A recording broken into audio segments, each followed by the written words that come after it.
Good morning, my niggas. Welcome to today's morning episode of Smoke to Think On's Blunt Talk. I'm your host, Rodney Dangermouth. Got a little bit of lemon fucking haze Keef packed in the front of this Chem Dog blunt. Pretty fucking jazzed about it, frankly. This morning we're going to be talking a little bit about Hill Dog.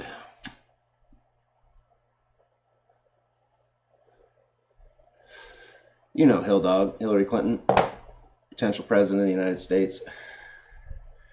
Now, some of my followers and subscribers probably are. Some of you aren't fans of the old Alex Jones. I personally got a love-hate relationship with the guy in that I think his story is amazing. I think he's a guy who literally said in the year 2003, I'm going to build an internet media operation, and then did so. I think that's pretty cool. Sometimes I think he posts some pretty yellow shit, some pretty yellow journalism. That's his MO, and usually speaking, when he's printing or publishing biased shit, he's not hiding it. He's like, this is some biased shit. So anyway, for about the last 3 months,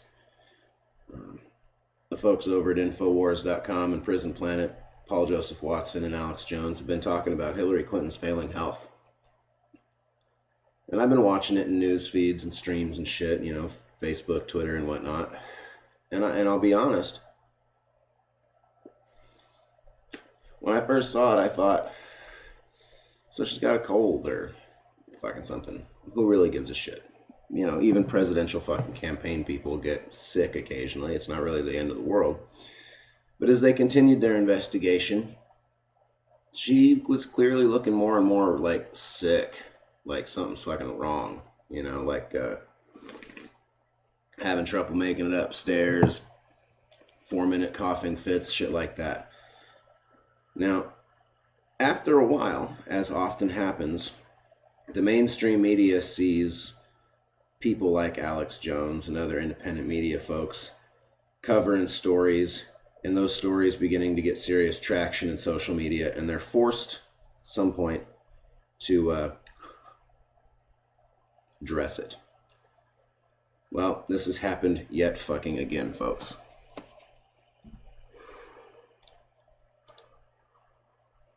Yet fucking again. Now,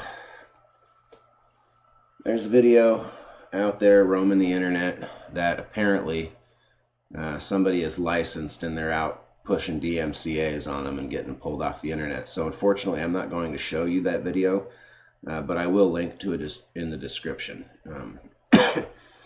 Because what it shows is her standing there waiting for her SUV, surrounded by some, like, you know, yes men and Secret Service folks. And one lady at the very beginning, just from the onset, she's being held up by one lady's arm.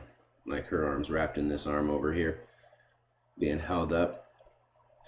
As the SUV approaches and she starts making her way towards it, she starts getting more collapsy. And by the end, she downright fucking falls to her knees, and everybody swarms in, picks her up, and gets her in the car, and they drive off. That's the video. And it is being censored on the internet. People are using it under the terms of fair use, and it's being yanked for DMCA bullshit. And most people don't have the money, the time, or the energy, or the knowledge to fight that shit, so they just deal with their videos getting pulled. Like me. I don't have the energy or the patience. I have the knowledge. I know how to fight it. I just don't fucking want to. It's a pain in the ass. And that is how Orwell's version of censorship works. Anyway, I digress. For weeks, the mainstream media has said, Hillary's fine. She's fine. What are you talking about? She's fine. This morning, what Hillary Clinton's pneumonia diagnosis means, medically speaking. Okay, let me fucking answer that question without the help of the Washington Post. What it means is that the Washington Post and others have been lying to you and to me, though I've known, for months. Hillary's fine. Hillary's fine. Oh, that's just conspiracy theory. Crazy people like Alex Jones believe that she is sick. That is oh, she has pneumonia? Oh, she's really sick? Oh my God, well, what does that mean medically speaking? How about we talk about it what it means politically speaking, Washington Post? Because medically speaking, what it means is there's a bacteria in her lungs producing a fluid that is filling her lungs and making it difficult to breathe. Let me fucking tell you, it doesn't mean shit. It means she gets some antibiotics and in 2 weeks she's just fine. This has been going on for a while. So forgive my skepticism when I say, I don't think she has pneumonia.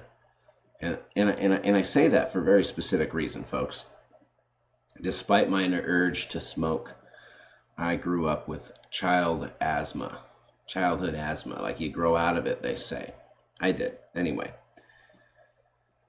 I used to get pneumonia like it was a fucking Christmas or a birthday. Like it was a holiday.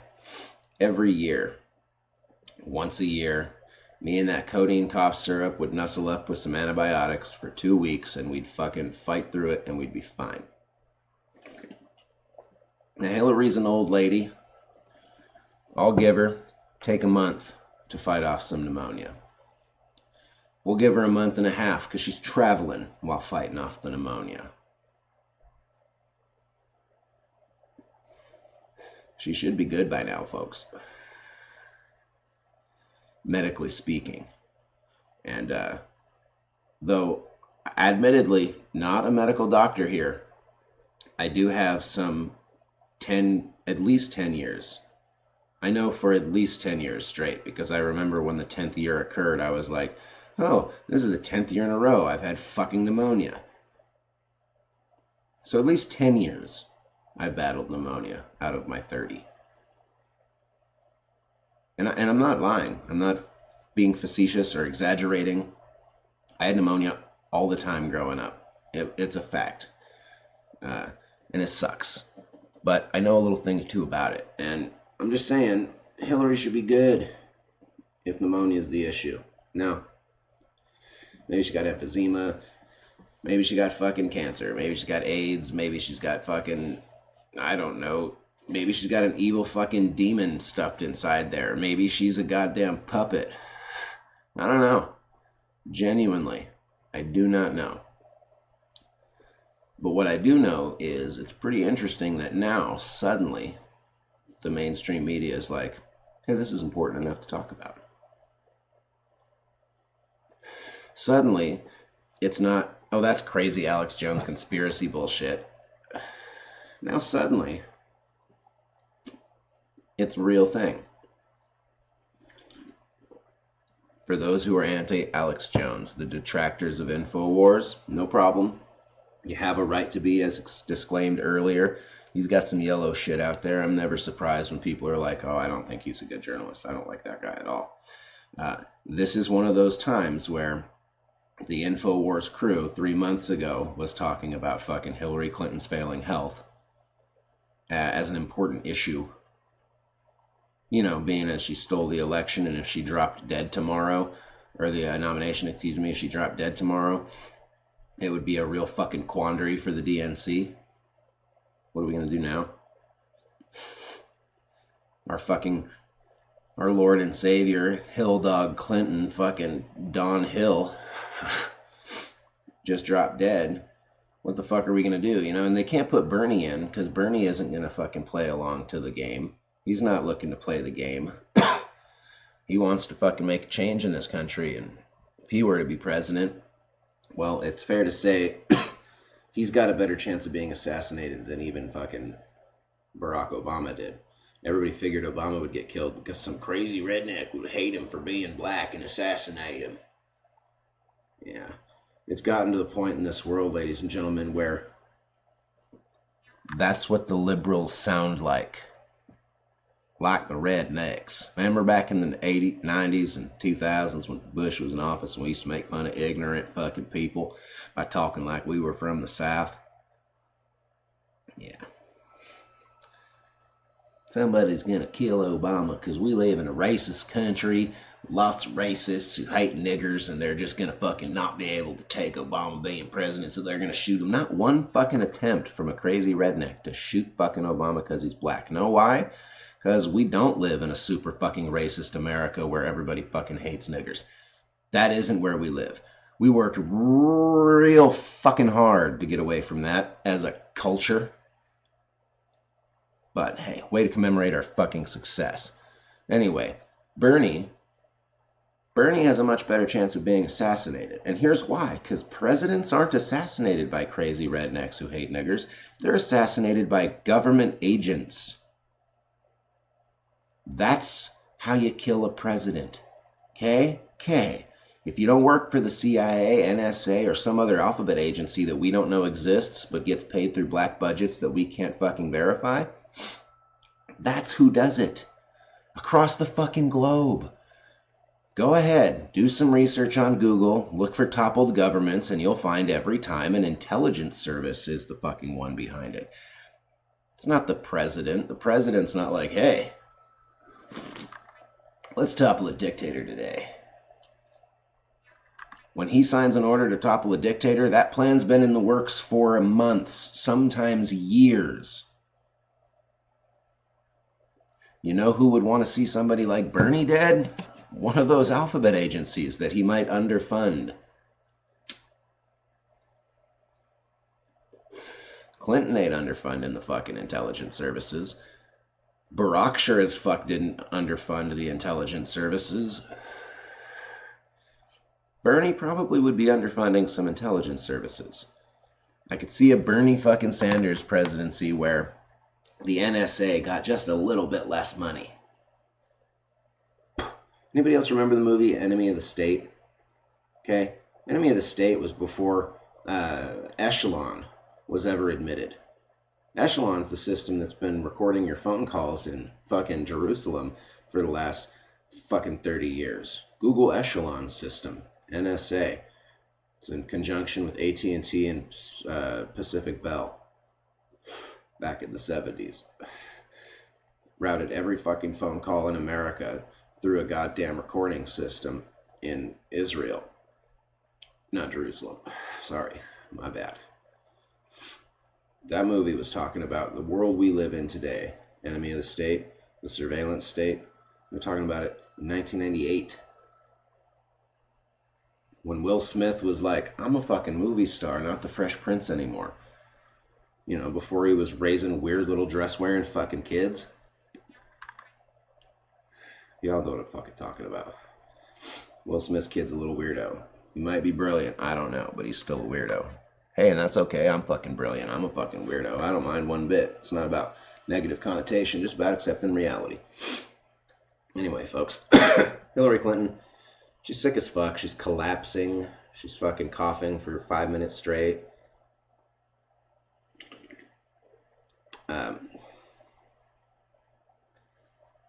Although I have to say, knowing that, I kind of think we ought to vote her into the presidency now. Why not? Hold on, I know what you're thinking. Like, that sounds totally not you, Rodney Dangermouth, but here's the thing. No. Nope, I already learned that lesson. See, when I was in middle school, elementary school, learning about the world wars, I always thought it was kind of a drag that my generation didn't have that element of turmoil in terms of individual character building and culture building, you know, the effects of like a world war or a truly valiant war. Because let's be fair, fighting the Nazis, at least on the surface, seemed like a pretty valiant fucking effort. You know what I mean? Like signing up to the military today to go kill yourself some towel heads is a pretty abhorrent fucking thing to do, in my humble opinion. But back in the day when there was Nazis, it made fucking sense, right? And I always thought, shit, my generation won't have that element of character building. It won't have that generation of fucking men who have been into the shit and know what the shit is, know what we're fighting. Excuse me. We won't have a generation of men who know what it means to fight for freedom. To truly fight for freedom. And I'm sorry, I know, sounds like a dick. Some of the people that I know are vets, and while I respect their status as vets, There is no valiance in the Iraq and Afghanistan war. There just isn't. We knew before we went into the war in Afghanistan that it was bullshit. And anyone who wanted to know if it was bullshit, the information was there and available and you could determine for yourself. And the people that signed up didn't. They chose not to do that. They said, I'm going to kill me some towel heads. You know who I'm talking about. You remember them in high school, excited to go to war. And here's what I learned. I learned that when we got that conflict, when we got that war in our world, I learned that no war is truly valiant. Even World War I and II were conflicts engineered to make rich men richer. People seem to think Hitler rose to power on his own, like he was just a magic guy. Like there was not a fucking backing behind him. There's always a backing. Anyway, so what I was considering is I also thought this will be a generation in which presidents are relatively young, and so we'll never see one die in office. We'll never have that national tragedy, because ultimately most presidents today are picked early on and are groomed and are ready to play the game by the time they're president.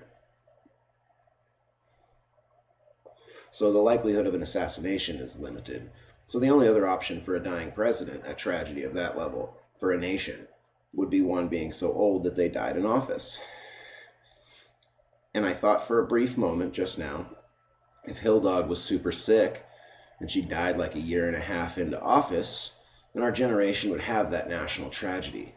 And I know that sounds like a dick thing, but it's those elements in a nation's history that build the character of a nation. We're a young nation. We're only 200 and some odd years old. We don't really have much character as a nation. So we need those kinds of events in our timeline of history to someday become the kind of nations that are historically valued. You know, if we're going to have 1,000-year reign of supremacy over Western culture here in America, if that's what we're going to do, we need those kinds of national tragedies.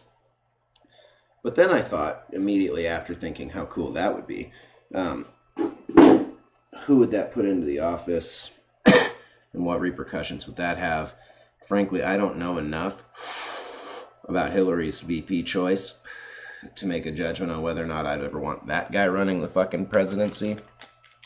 My answer is, though, just from an initial gut reaction, probably not. This fucking weed I'm smoking is really dry, and it's burning through fast as fuck. I smoked like 4 blunts last night, not because I needed to smoke 4 blunts, but because the goddamn things just burned up so quick. I got a little bit screwed, I'm not gonna lie. It was a cheap deal on the weed. And that was nice. I always like it when I go into the fucking shop and I expect to spend one amount of money and they're like, oh, that's going to be a lot less for you today. Have a nice day. And I'm like, hey, cool, thanks. But then at the same time, you know, sometimes it's just, I'll put it this way. There were a few water leaves. Okay? Folks who watch the show and respect honesty know that I usually smoke Bake Shake. High quality, close leaf, sugar leaf shake that, you know, the dispensary sells to broke ass niggas like myself to smoke, because it's good enough to smoke. Usually there's no water leaves, it's all just close leaf fucking sugar shake. But this shit, this $45 special, although, like I said, quite nice. I had to offer no, see, I don't know. Anyway, when I first started this show, I put a lot of energy into my language to not reveal or give away hints to where I live. Mostly because I don't want crazy fucking people like my buddy's black friend from St. Louis on Facebook who threatened to kill me because I disagreed with Black Lives Matter to be able to show up at my house and try and kill me. Because the truth is I still live in a country where if I fucking kill an armed black man for entering my home with the intent of hurting me, I'll I'll still have to suffer on Twitter for being racist, apparently, because I shot a black man. I didn't really, but I'm just saying, like, if fucking that dude from Facebook showed up at my house and I put a bullet in his fucking skull, all them niggas on Twitter would be like, oh my God, he's white and he shot the black man. He could have done it differently. Anyway, I digress. I used to not say anything about where my location is. Now, since the joining of Instagram and the fact that Instagram provides a very niche element to it that I think Twitter and others lack, and that's the localization. I've been able to communicate directly with people in my local community with that fucking app. Now, that being said,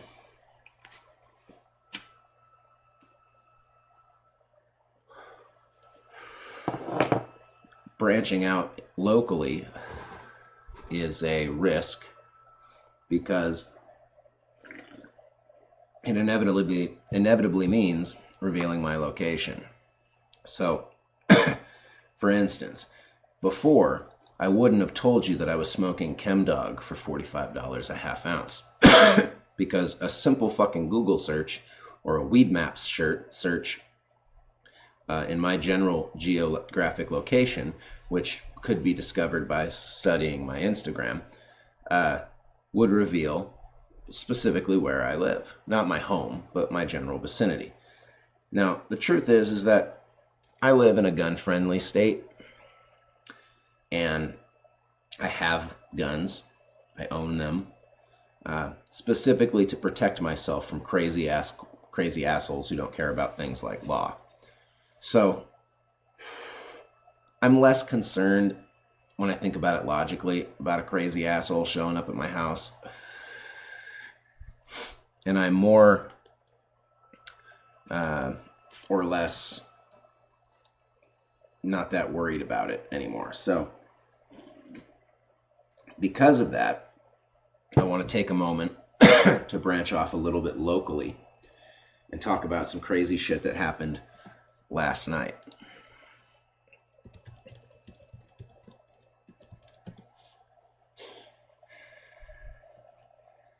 And that is this.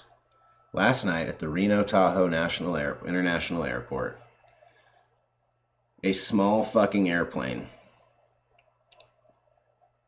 crashed into the fucking parking lot, and 3 people were killed.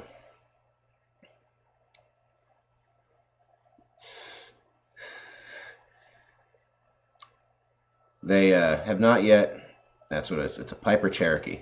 They have not yet disclosed the names of these people. Now, I know some folks who were flying out last night, 2 people that were flying out of Reno. I'm guessing this is a pilot and 2 passengers. So at first I was initially seriously concerned. And then I remembered I don't know any rich motherfuckers who fly their own private little Cherokees across the goddamn nation. So it's not the people that I know. But anyway,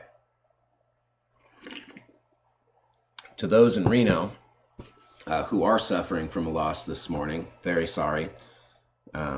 Especially because I have to exploit it slightly. This is kind of fucking awesome. And I mean awesome in like the biblical sense, like awestruck, awesome. Not like, man, that was fucking righteous, but like, holy shit. Basically what happened is an airplane went into the sky and then crashed into the fucking parking lot. That's amazing. That's not like a plane. I mean, literally, it's like, like first plane test flight kind of shit. Like that's what happens when you develop a new airplane.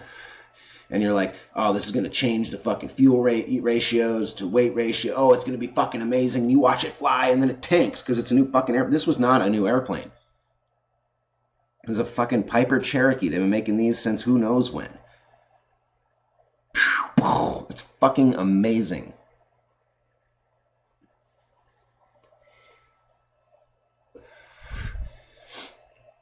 When I read this morning, I thought to myself, I have got to fucking re-download that radio app onto fucking my cell phone because Wow.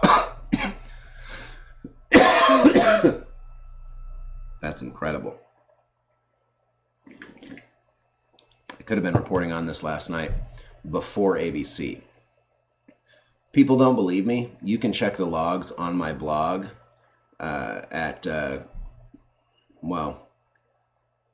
it's at circusdefunhouse.blogspot.com, but that's hard for people to spell, so I'll put a link in the description at some point.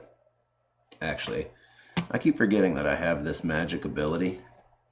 I do. It's this magic ability. Check this shit out, guys. You're going to be blown the fuck away.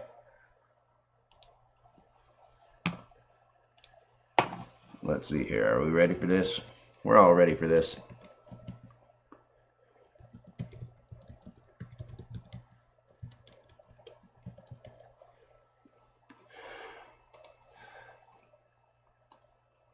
So that right there, you can check that fucking website out. That's my blog under a different handle. But on this blog, whoa, you can see that I was literally the first person on the internet to report on the riots in Ferguson, the very first riots in Ferguson. When you Googled Ferguson riots, literally the first thing to pop up on Google was my article. And all I was doing was sitting at my computer writing, and my phone started blaring at me. I look down, radio app is telling me there's 22,000 people or some shit listening to what was going on in Ferguson. It wasn't that many. It was actually like 4,000 people. But I thought, shit, what's 4,000 people listening to? And as I listened, it was very clear. And I just started blogging. Now, it didn't make me famous.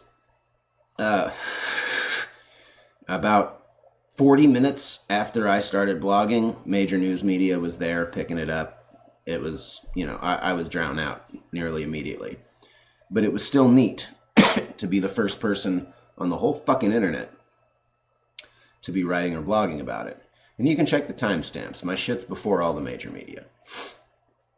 And that was just a neat thing. So it made me think about that last night. Or this morning, about how last night I should have had that fucking app rolling, and I should have been blogging, or not blogging, because I don't blog anymore, I do this shit. I should have been live streaming about the events in Reno. So from this moment forward, I'll be taking this into a multifaceted direction, because I want to start with, I'll start with world news, probably, or U.S. news, like general news, off the Google, like I did for this first one. And then I'll be focusing on some kind of local story as well. And then that way I can advertise this shit locally and build a small local audience. And a small local audience might help grow into a bigger audience. Because honestly, folks, we got 9 subscribers here. I always tell y'all, like, subscribe, and share if you dig this shit. Please do. It's not about money. I don't give a shit about money. I don't have a Patreon account. I don't have I have a little thing on my YouTube dashboard that I could click on, and it would give you the opportunity to send me $10 a month or some shit. I don't do that. I may in the future, when we have a subscriber base that could actually, how do I phrase that? When we have a subscriber base that can support the operation that I would like to build, which is more than just a fucking weird little back screen, a camera, and a computer. When we have a subscriber base that can help do that by donating like $1 a month, then I might do that. But right now, it's not about the money. It's about the message. And the message is simple. We're stoners. We smoke a lot of fucking weed. But we do give a shit about the world, about news, about politics. We're not stupid, right? There's this standard meme in popular culture since Dazed and Confused, and probably earlier, of, hey man, you got a joint? No, not on me. Be a lot cooler if you did. Yeah, we all love that movie, and we all know those archetypes. But those are archetypes often that are chosen, not necessarily natural. What I'm urging out of my viewership is to recognize that our founding fathers wrote the fucking Constitution on hemp. At least 4 of them. I don't remember them off the top of my head, but if you Google it, you'll see of the founding fathers grew pot to smoke. In the history, annals of history, it's recorded that they got stoned. You ever try and fucking make a game up with your friends, or start a club or anything like that? Any kind of group structure building process requires immense amounts of patience, compromise, and communication.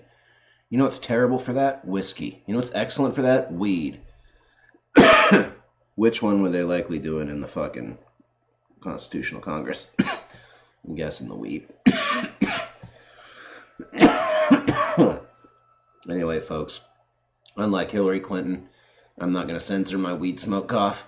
That's what it is. Bitch has been smoking too much weed, dude. She's just coughing her ass off, smoking bong rips, and then passing out. You know what I mean? That's what it is. She ain't got pneumonia. She's just a high on. Anyway. We're in the first phases, the foundational phases of cultural renaissance on the internet.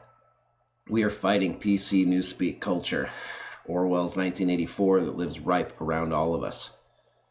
In order to fight that, we got to come together. Stoners, we're thinkers. We smoke and we think. Even when you're just sitting there playing games, I know you're fucking thinking. So join me. Fucking roast me. Leave me comments. Follow on the Instagram and the Twitter and all that shit. Spread this shit around. Tell your friends, because you may not like my ideas, but I guarantee you after you hear them, you will think differently about the situation. And I hope to hear your ideas, because I plan for them to change the way I think about the situation. You're not told enough in the world you're loved. Thank you for tuning in. I love you. Like, subscribe, and share with your friends. For real. And don't donate. Don't click the ads. I don't give a shit. Just watch it. Tell your friends. Thanks.